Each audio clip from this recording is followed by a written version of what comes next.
Բարև ձեզ սիրելի հայրենակիցներ, այսօր կարծիք հեղինի տաղավարում հյուրընկալել ենք Հայաստանի Հանրապետական Կուսակցության խորհրդի անդամ Վահե Մովսիսյանին։ Բարև ձեզ Վահե։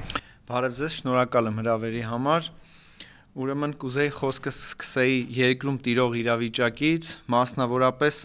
իմացանք համացանցից, որ կաթողիկոսի եղբորը եւ եղբորորդուն ձերբակալել են, փորձում են կալանավորեն,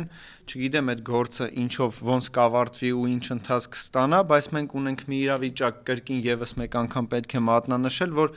սրբապղծությունը չափ ու սահման չունի, եթե վերաբերվում է Նիկոլի իշխանությանը։ Այսինքն Նիկոլի իշխանությունը որպես այդպիսին երբևիցե չի ունեցել կարմիր գծեր, հիմա շարունակում է առանց կարմիր գծելու աշխատել ու վերջի վերջո Հայաստանի Հանրապետության կործանումը ու եկեղեցու կործանումը բնականon հունով ընթանում է իրենց մոտ, իրենք Հովանավանքում եւս մեկ անգամ կազմակերպեցին եւս մեկ սրբապղծություն, որ հերձված եկեղեցականների լեզվով ասած նախկին Տեր Արամը անցկացրեց պատարակ, բնականաբար ինքը իրավասություն ու իրավունք չունի ընդհանրապես պատարակ իրականացնելու եւ անցկացնելու, այնտեղ նաեւ պետք է նշել, որ իշխանական լծակները օգտագործելով վարչական ռեսուրսները օգտագործելով մի քանի 100 մարդ հազիվ հավաքում են, այն էլ պաշտոնյաներ, մարզպետարաններից մարդիկ եւ այսպես շարունակ, ու բնականաբար չեմ կարող չմատնանշել ու նշել ոստիկանական նոր գվարդիան, որը որ հիմնել են իրենց պաշտպանության համար ու մնացած բոլոր այն ոստիկանները, ովքեր որ այնտեղ գտնվում են, բնականաբար ավելի շատ էին, քան սովորական ժողովուրդը, որտեղ սովորական ժողովուրդ ընդհանրապես չկար, բացառապես այնտեղ էին նիկոլական այսպես կոչված ուսապարկեր, նիկոլական շահառուներ, նիկոլական պաշտոնյաներ եւ թուրք-ադրբեջանական ծառաները։ Այսպիսով այս իրավիճակը տեսնելով մենք եւս մեկ անգամ համոզվում ենք, որ իշխանությունները ոչ միայն չունեն աջակցություն հայ ժողովրդի, այլ ընդհանրապես իրանք դուրս են այդ բոլոր շրջանակներից, որտեղ որ ընդհանրապես խոսվում է հայ ժողովրդի մասին, այսինքն մի կողմում հայ ժողովուրդն է, հայ Սուրբ Առաքելական եկեղեցին է, մյուս կողմում թուրքերն են, ադրբեջանցիներն են ու քաղաքացիական պայմանագիր, այսինքն մենք փաստացի ունենք կոնկրետ բաժանարար գծեր, բաժանարար կետեր ու մենք հիմա ուղիղ բաժանում ենք կան նիկոլականներ, ՔՊԱ-ականներ, քաղաքացիական պայմանագիր կուսակցություն եւ կան հայեր ու քանի որ մենք հայերս ապրում ենք, աշխատում եւ արարում ենք դարերով մեր Հայաստանի Հանրապետությունում, ինչպես այն ժամանակ նաեւ Արցախի Հանրապետությունում, պետք է եւս մեկ անգամ արձանագրենք, որ Հայաստանի Հանրապետությունում իշխանությունը ունի ընդհանրապես լեգիտիմություն ու լեգիտիմության մասին խոսքը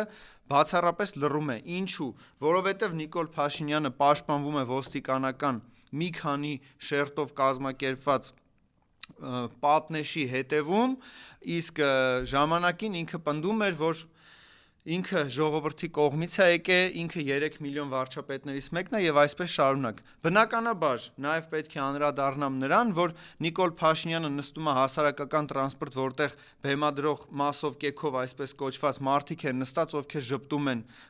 վարչապետին, վարչապետը օգտվում է հասարակական տրանսպորտից եւ հասարակական տրանսպորտի մեջ մի քանի հոգի են, բայց եթե դուք, մենք ժողովուրդս բոլորս օգտվում ենք հասարակական տրանսպորտից ու հաշվի առնելով տարբեր ժամեր կարող ենք ականատես լինել, որ 1, 20 կամ 30 հոգանոց ավտոբուսի մեջ տեղավորվում են 50-ից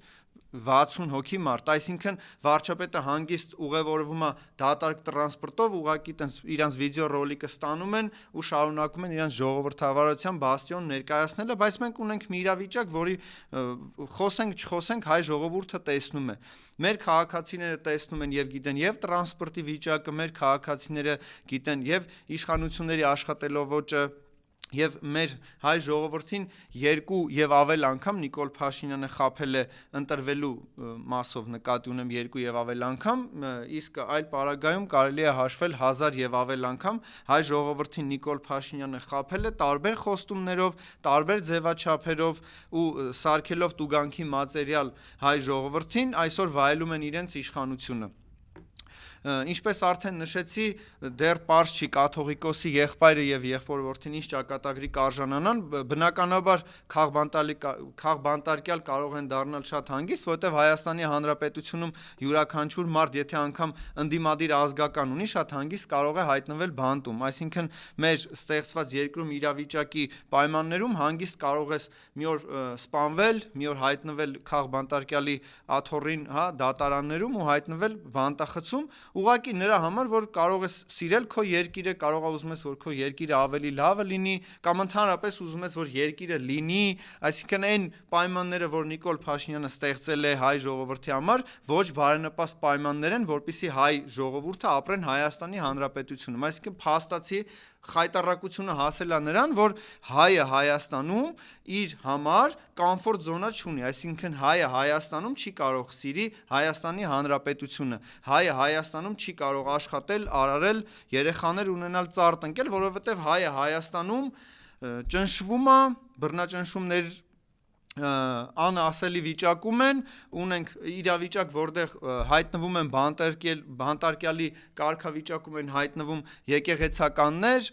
հանրային մարդիկ, բարերարներ եւ այսպես շարունակ։ Ու վերջի վերջո կարճ կփորձեի անդրադառնալ խաղաղություն կոչվածին, որը որ Նիկոլ Փաշինյանը պնդում է, որ բերել է այն խաղաղությունը, որը որ պետքա երկարաժամկետ լինի, տարածաշրջանում պետքա հանգստություն լինի, այլ պատերազմներ չեն լինելու, մենք ունենք մի իրավիճակ, որտեղ խաղաղության մասին խոսքը լռում է, որովհետև հենց այսօր Ալիևը պնդում է, որ Սևանի անունը Սևանա լճի Սևան չի, իսկ դա նշանակում է, որ ադրբեջանական տարածքներ են Հայաստանի Հանրապետությունում, հիմա անհասկանալի է, դուք դեմարկացիա, դելիմիտացիա եք անում, սահմանազատում, որ Սևանա լիճն էլ արդեն հանձնեք, դրա համար Ալիևը ազդակները տալիս է, որ այդ տեսեք Սևանա լիճը հայկական չի, ադրբեջանական է, հիմա ձեր խաղաղությունը ինչ սկզբունքով աստեղ աշխատում, այսինքն որ խաղաղության մասին է խոսքը, երբ որ Սևանա լիճը ու շրջակա տարածքները չլինեն բնակեցված հայերով, այսինքն ձեր ուզած խաղաղությունը նրանում է, որ Հայաստանի Հանրապետությունը առանց հայերի, ոնց որ Արցախն եք պատկերացնում առանց հայերի, բնականաբար մենք սրա մասին արդեն 7 եւ ավել տարիներ խոսում ենք, պայքարում ենք, մենք եւս մեկ անգամ մատնանշում ենք, որ Նիկոլ Փաշինյանը հայկական շահերը չի սպասարկում ու մենք կրկին շարունակելու ենք պայքարել ու մեր պայքարը չի ավարտվելու, մինչև Նիկոլ Փաշինյանը չհեռանա վարչապետի աթոռից։ Բայց այնուամենայնիվ հարցս նաև ռետորական չի, որն է ձեր խաղաղությունը, ԿՊԱ-ականներ,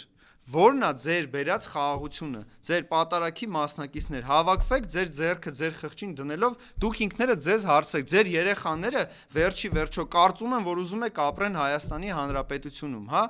որն է ձեր խաղաղությունը, վաղը, ձեր վաղվա օրը ոնց եք դուք պատկերացնում, եթե Սևանա լիճը Ալիևի համար ադրբեջանական է, Երևանը վաղուց վանից արդեն ինքը համարում է ադրբեջանական, որն է ձեր խաղաղությունը։